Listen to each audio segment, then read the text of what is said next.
ಅದ ಬರೀ ಪ್ರಾಣಿನೇ. ಮೊದಲು ಸ್ವಚ್ಛತೆ ಆಗಾಗ ಸಿಂಹ ಹುಲಿ ಅಂತಂದ್ವಿ, ಆಮೇಲೆ ಬೇಕಪ್ಪ ಅಂದ್ರೆ ಯಾವಾಗ ತಾಯಿ ಅಂತಂತೀವಿ. ಎಷ್ಟು 25 ದಿವಸ ಇಲ್ಲಿ ನೋಡ್ರಿ ಬರೀ ಅವೇನಾ ಅವೇ. ಅವಕ್ಕೆ ನಮ್ಮನ್ನ ನೋಡಿ ಅದಾಗಿದೆ. ನನಗೆ ಇನ್ನೊಂದು ಆಸೆ ಇದೆ, ಅದು ಯಾವುದೋ ಒಂದು ಸಿಂಹಪ್ಪ ಕೆಟ್ಟದಾಗ ಹಿಂಗೆಲ್ಲ ಮುಖ ಮಾಡ್ಕೊಂಡು ಹಿಂಗೇ ಇತ್ತು. ನಾವು ಜೀಪ್ ತಗೊಂಡು ಹಂಗೇ ಹೋಗ್ತಿದ್ವು. ಅದು ಹಿಂಗೆ ಸರಿ ನಮ್ಮ ನೋಡ್ತಂಗೆ ತಿರ್ಗಾ ಹಂಗೆ ಫಾಲೋ ಮಾಡ್ತಿದ್ವು. ಅದೆಂತೋ ಕೆಮಿಕಲ್ ಬಿಟ್ಬಿಡ್ತಪ್ಪ ವಾಸನೆ. ಥೂ ರಾಮ, ಬಿದ್ದು ಒದ್ದಾಡ್ಬಿಟ್ವಿ ಅದನ್ನ. ಆಮೇಲೆ ಹಿಂಗ್ ನೋಡಿ ನಗುತ್ ನಮ್ ನೋಡ್ರು. ಅಯ್ಯೋ ಸಿಂಹವೇ ಅಂತ ಅನ್ಕೊಂಡಿದ್ದು.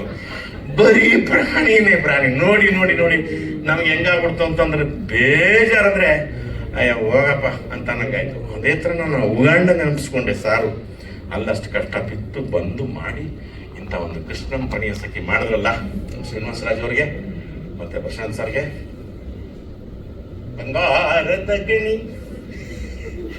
ಮತ್ತೆ ಓಪನ್ ಆಗ್ಬಿಡ್ತು KGF, ಫುಲ್